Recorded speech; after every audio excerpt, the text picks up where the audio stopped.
ini pintu, ini wadah. Nah, pintunya itu mundur sampai ke wadahnya pintu ya. Jadi kan ini wadah pintu ya. Ini kan wadah pintu. Nah, ini pintunya itu sampai mundur. Nah, sampai mundur ke wadah pintu ya. Ini kayak gini nih. Kan normalnya kayak gini, normalnya. Nah, normalnya kayak gini. Wadah pintu dengan pintu itu ada spasi ya. Karena tadi yang bagian kiri itu terlalu mundur sampai. Halo teman-teman, assalamualaikum warahmatullahi wabarakatuh. Kembali bersamaku di channel update informasi bersama. Channel yang memberikan seputar trik, tutorial, dan informasi terkini tentang seputar pintu mobil. Teman-teman, kali ini saya belum ingin memberikan tutorial tentang penyetelan pintu mobil ya. Karena masih sibuk. Tapi nanti kalau nggak aku upload video, nanti bisa-bisa channelku kena teguran. Jadi saya harus upload video. Dan kebetulan kali ini aku ingin menjawab pertanyaan teman-teman ya. Pertanyaan seperti ini, Bang, kalau pintu mobilnya itu mundur banget itu apa bisa disetel ya? Jadi kalau disetel untuk nutup dan kencang masih bisa, tapi kalau untuk enak, empuk, lembut itu jawabannya adalah tidak bisa. Dan kebetulan kali ini kita kedatangan mobil Cherry lama, Cherry tua, dan sama penyakitnya, yaitu apa? Pintunya itu mundur. Nah, itu sehingga tidak bisa nutup. Nah, ini udah saya setel tadi ya. Dan penyebab pintu mundur, ya, pintu mundur itu kayak gini teman-teman. Jadi ini kan pintu, ini pintu ya, entah tak. Nah, ini pintu, ini wadah. Nah, pintunya itu mundur sampai ke wadahnya pintu ya. Jadi kan ini wadah pintu ya. Ini kan wadah pintu. Nah, ini pintunya itu sampai mundur. Nah, sampai mundur ke wadah pintu ya. Ini kayak gini nih. Kan normalnya kayak gini, normalnya. Nah, normalnya kayak gini. Wadah pintu dengan pintu itu ada spasi ya. Karena tadi yang bagian kiri itu terlalu mundur sampai melebihi wadahnya. Jadi lubangnya ini sampai nggak ada. Nah, sekarang saya akan ngasih tahu buat teman-teman penyebab pintu mundur itu apa. Ya, penyebab pintu itu kok mundur apa? Itu yang pertama, yaitu karena insiden. Insiden apa? Saya tanya ke masnya, Mas, ini apa nabrak tadi atau kemarin? Iya Mas, ini nabrak gitu kan sini. Otomatis wajar dong kalau bodinya akhirnya mundur, sehingga pintunya juga ikut mundur dan natap belakang ya. Sehingga pintu tidak masuk ke bagian wadah. Nah, wadahnya kan lubang itu ya, masuk. Nah, ini nggak bisa masuk. Penyebab kedua, dan ini harus kalian cermati buat teman-teman, ini jangan sampai terjadi pada kalian semua.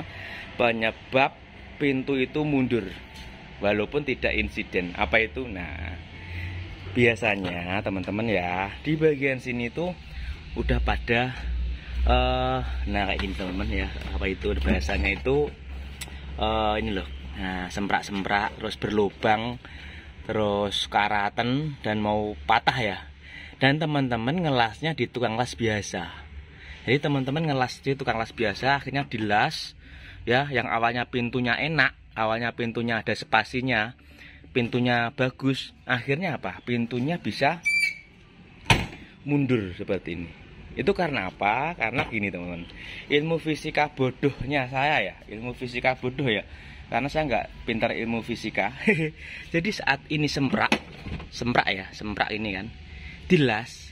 Nah, sini sama sini itu teman ya, itu mengkerut teman-teman, mengkerut, mengenciut.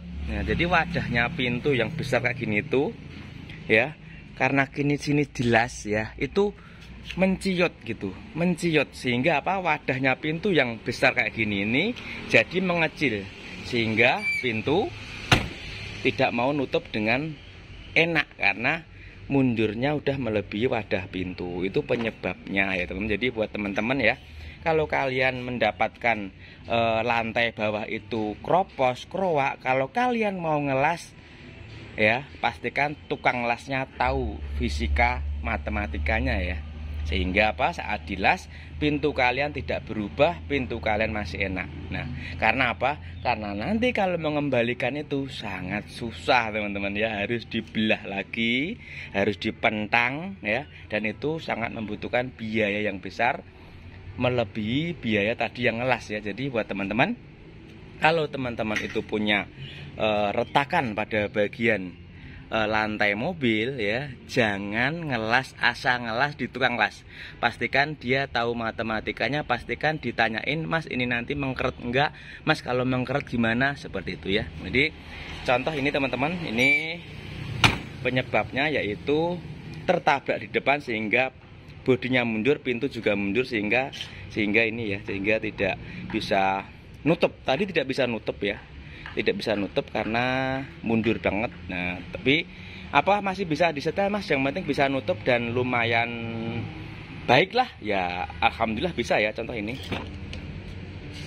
masih bisa, tadi udah nggak bisa bener ya, tapi yaitu tidak seenak, tidak serapi pintu yang masih normal. Jadi buat teman-teman, terkadang saya itu juga apa ya, menenggak teman-teman untuk datang ke sini. Itu karena apa? Karena belum tentu keadaan mobilnya itu masih normal ya. Kalau masih normal itu oke lah, masih bisa disetel. Tapi takut saya itu udah jauh-jauh, contoh dari Lumajang, contoh dari Jakarta, jauh-jauh datang ke sini lah, pintunya udah mundur kayak gini. Kemarin juga ada dari Mas Klaten, dia nggak telepon dulu, tiba-tiba langsung datang, ternyata pintunya juga udah mundur ya, udah melebihi bodi mobil. Sehingga apa? Sehingga ya tidak bisa kita enakin. Saya langsung ngomong, Mas ini udah nggak bisa disetel. Kalaupun disetel perubahannya sedikit banget, tidak signifikan dan mubadir. Jadi saran saya ke bodi mobil dibenerin dulu bodinya, baru nanti kalau sana nggak bisa nyetel pintunya baru bawa ke sini. Jadi buat teman-teman, sebelum kalian datang ke sini, sebelum kalian jauh-jauh ke sini, konsultasi dulu, videoin dulu, foto dulu, biar tidak mubadir ya. Jauh-jauh dari sini ternyata pintunya udah remuk, jadi kan nggak enak saya ya teman-teman. Oke teman-teman, terima kasih ya. Maaf saya belum bisa mengupload video-video lain, dan buat teman-teman yang masih subscribe, saya ucapkan terima kasih. Yang masih tanya, masih komen, saya selalu akan menjawab. Terima kasih teman. Assalamualaikum warahmatullahi wabarakatuh.